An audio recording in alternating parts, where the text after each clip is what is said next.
ओम शांति।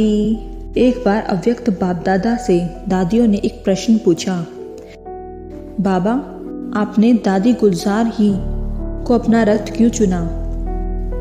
तो बाबा ने एक विशेष राज बताया।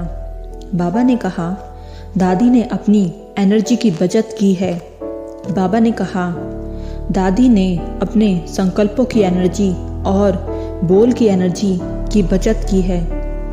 वही आत्मिक शक्ति बाबा ने सेवा में लगाया और उनको इतने महान कार्य के निमित्त बनाया।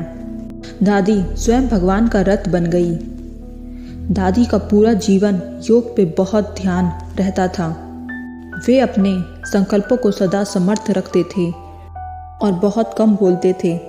एनर्जी मुख्य रूप से इन दो चीज़ों से ही लीक होती है। तो हमें अगर अच्छा मेडिटेशन करना है, यदि हम भगवान की सेवाओं में मददगार बनना चाहते हैं, वह विश्व सेवा करना चाहते हैं, तो हमें भी यह दो एनर्जी, संकल्प की एनर्जी और बोल की एनर्जी की बचत करनी है। जितना हम इन दो एनर्जी की बचत करेंगे, उतना हमारा मेडिटेशन पावरफुल बनता जाएगा और हम शक्तिशाली बनते जाएंगे और स्वतः ही कोई न कोई कार्य में, कोई न कोई सेवा में बाबा हमें निमित्त बनाएंगे। अव्यक्त मुरली 17 दिसंबर 1984 में बाबा कहते हैं, व्यर्थ संकल्प एनर्जी अर्थात आत्मिक शक्ति और समय गंवाने के निमित्त बनता है। हर समय एक एक महावाक्य मनन करते रहें तो समर्थ बुद्धि में व्यर्थ आ नहीं सकता। खाली बुद्धि रह जाती है, इसलिए खाली स्थान होने के कारण व्यर्थ आ जाता है। बुद्धि को समर्थ संकल्पों से सदा भरपूर रखो। उसका आधार है रोज की मुरली सुनना, समाना और स्वरूप बनना। इसी प्रकार बोल के लिए बाबा कहते हैं, हमारे बोल सदा समर्थ हों, आशीर्वाद देने वाले बोल हों, वरदान देने वाले बोल हों।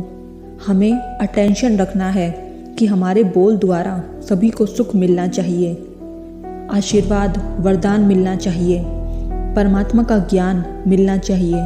और हमें हमेशा यह अटेंशन रखना है कि हमारे बोल कम से कम हों, सार युक्त हों, क्योंकि जितना हम सार युक्त बोलेंगे उतना हमारे बोल शक्तिशाली रहेंगे और जितना हम विस्तार में जाएंगे उतना हमारी एनर्जी खर्च होगी।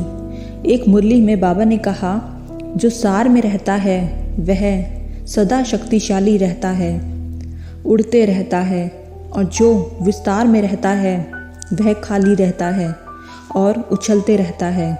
स्वामी विवेकानंद जी ने अपने बुक राजयोग मेडिटेशन में लिखा है, व्यक्ति की जितनी एनर्जी काम विकार में खर्च होती है, उतनी ही एनर्जी जब वह वाणी में आता है तो खर्च होती है। तो आज से हमें इस बात का विशेष अटेंशन रखना है और हमारी बोल की एनर्जी और संकल्प की एनर्जी की बचत करनी है। इस एनर्जी को बचत करने से हम शक्तिशाली बनेंगे, हम संपूर्ण फरिश्ता बनेंगे और परमात्मा हमें विश्व कल्याण के कार्य में निमित्त बनाएंगे। ओम शांति।